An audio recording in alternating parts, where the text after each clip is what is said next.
Bonjour à tous, merci de nous avoir rejoints pour ce Facebook Live organisé par le Syndicat national des vétérinaires libéraux et par le Conseil de l'Ordre des vétérinaires. Nous allons vous présenter le livre blanc Vet Futur qui est le fruit d'une grande réflexion et même d'une grande enquête sur la profession de vétérinaire. Comment accompagner et même devancer les changements sociétaux? Comment réinventer une pratique qui doit s'adapter à un monde sans cesse en mouvement? Je vais recevoir des vétérinaires et des acteurs de terrain pour nous parler justement de ces perspectives. Je tiens à vous préciser que nous avons enregistré ce Facebook Live dans des conditions qui respectent les mesures sanitaires en vigueur en ce moment. On va démarrer ce Facebook Live en compagnie du président du Syndicat national des vétérinaires libéraux. Bonjour Laurent. Bonjour Natacha. Laurent, vous êtes le président du SNVEL. Vous êtes avec le Conseil de l'Ordre des vétérinaires à l'initiative de ce livre blanc Vet Futur. Pourquoi avoir lancé cette grande réflexion sur la profession des vétérinaires? La profession vétérinaire évolue depuis très longtemps, depuis sa création. Les vétérinaires ont commencé par soigner les chevaux de traction, ce qui était la principale activité. On a évolué vers une activité en production animale. Puis, de plus en plus, on va travailler sur les animaux de compagnie.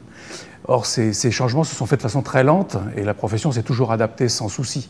Mais désormais, les changements sociétaux sont très rapides et l'impact sur la profession est de plus en plus fort et elle doit s'adapter de façon plus rapide maintenant. Comment est-ce que vous qualifiez justement ces changements sociétaux qui impactent directement la profession des vétérinaires?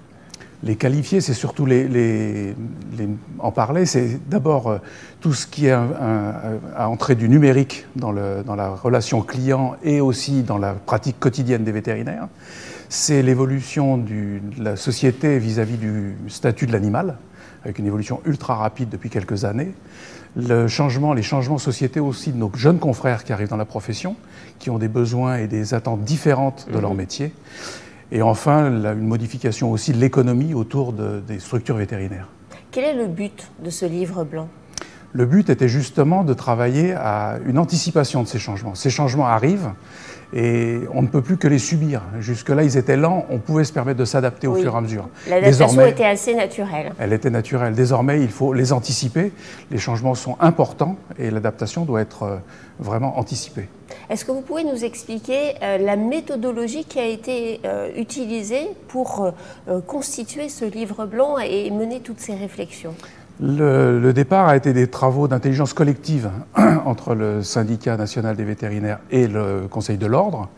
Ensuite, nous avons fait des ateliers en région avec les confrères, où nous avons travaillé sur des scénarios un peu disruptifs, de façon à mettre un peu les confrères, sinon en pression, du moins en travail d'intelligence collective rapide. Ensuite, nous avons fait une enquête très large, avec énormément de réponses. On est sur des taux de réponse qui sont très très importants. Une enquête qui a impliqué à la fois des vétérinaires, des étudiants, des acteurs du terrain. C'est ça, surtout les vétérinaires. Ça a été plus large encore que la simple profession de vétérinaire? On a surtout contacté les vétérinaires, mais en les mettant dans des scénarios d'évolution sociétale très disruptifs. Voilà. Mais surtout, on a eu un taux de réponse très très important. La profession est très attachée à suivre son évolution et à la devancer éventuellement. Alors j'imagine qu'au-delà des constats qui sont faits par rapport à l'évolution de la profession des vétérinaires, vous allez préconiser des actions derrière. C'est cela. En fait, les deux premières publications, le livre bleu et Vision 2030, faisaient le constat de l'état de la profession et de la Vision 2030, de l'évolution qu'elle allait devoir avoir. Et désormais, le livre blanc, effectivement, liste, mais de façon bien sûr non exhaustive, tous les leviers que nous aurons à actionner pour avancer.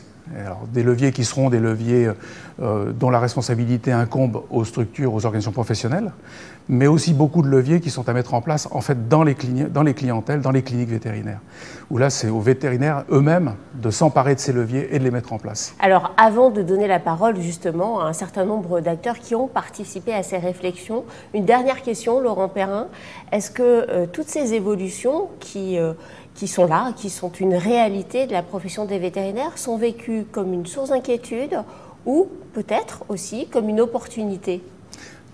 L'arrivée d'un changement est toujours anxiogène. Mais de toute façon, les vétérinaires évoluent dans une société qui, elle, change. Ils n'ont pas moyen de bloquer ces changements. Donc ils doivent s'adapter, et l'adaptation, elle ne peut se faire qu'en faisant des opportunités. On ne peut pas toujours lutter et toujours rester en retrait. Donc il faut avancer, et c'est en avançant, et c'est le but du livre blanc, c'est justement d'aider les vétérinaires à en faire des opportunités. Eh bien, merci beaucoup Laurent Perrin. On va démarrer avec la première séquence de ce Facebook Live qui est consacrée aux vétérinaires et à la médecine solidaire.